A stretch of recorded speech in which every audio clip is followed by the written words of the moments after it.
എന്റെ യാത്ര രണ്ട് യാത്ര ചെയ്തിട്ടുണ്ട്. ഹജ്ജ് കപ്പലിലാണ് ചെയ്തിട്ടുണ്ട്. കപ്പലിലാണ് ചെയ്തത്.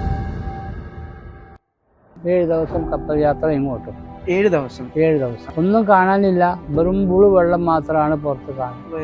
ഇത് എന്ന് പറഞ്ഞാൽ കപ്പലിലുള്ള ഒരു യാത്രയാണ്. അതെ അതെ. അപ്പൊ ഇതിന്റെ പ്രക്രിയ എങ്ങനെയാണ്, ഈ ഹജ്ജിന്റെ പ്രക്രിയ? ഇപ്പോഴത്തെ പാസ്പോർട്ട് ഒന്നല്ല, നിയമവും കാര്യമൊന്നും വേണ്ട. ഇതാണ് എന്റെ ആ യാത്രേന്റെ ഇതാണ്. ബന്ധുക്കളോട് കൂടി ഞാൻ ഈ കാര്യം ഒന്നും ആലോചിക്കാതെയാണ് പെട്ടെന്ന് ഞങ്ങളൊരു തീരുമാനം എടുത്തത്. அவங்க ആ സമയത്ത് പോകുമ്പോഴൊക്കെ കപ്പം തുണി വരെ നമ്മൾ കരുതിയിട്ടാണ് പോകുന്നത്. ഒരു ഭയവും ഇല്ല, നമുക്ക് സന്തോഷം മാത്രമാണ്. അന്ന് അവിടെ എത്തിക്കിട്ടിയാൽ മതി. കപ്പലിൽ നിന്ന് നല്ല ഒന്നാം തരം ഭക്ഷണം, അടിപൊളി നല്ല ഭക്ഷണം, നല്ല ഭക്ഷണം ഒന്ന് എത്തിക്കിട്ടിയാൽ മതി. അവിടെ ഒന്ന് ജിദ്ദയിൽ എത്തിക്കിട്ടിയാൽ മതി. അവിടെ എത്തിയപ്പോഴാണ് ത്യാഗം കൂടുതൽ മനസ്സിലായത്. ഇതേമാതിരി ഗവൺമെന്റ് സംവിധാനം ഒന്നും അന്നേരം റൂമില്ല. എന്നിട്ട് റൂമ് പരിധി പിടിക്കണം, നല്ല വാടക കിട്ടിയാൽ മതി എന്നുള്ള വിചാരത്തിലായി എടുത്ത് ഞങ്ങൾ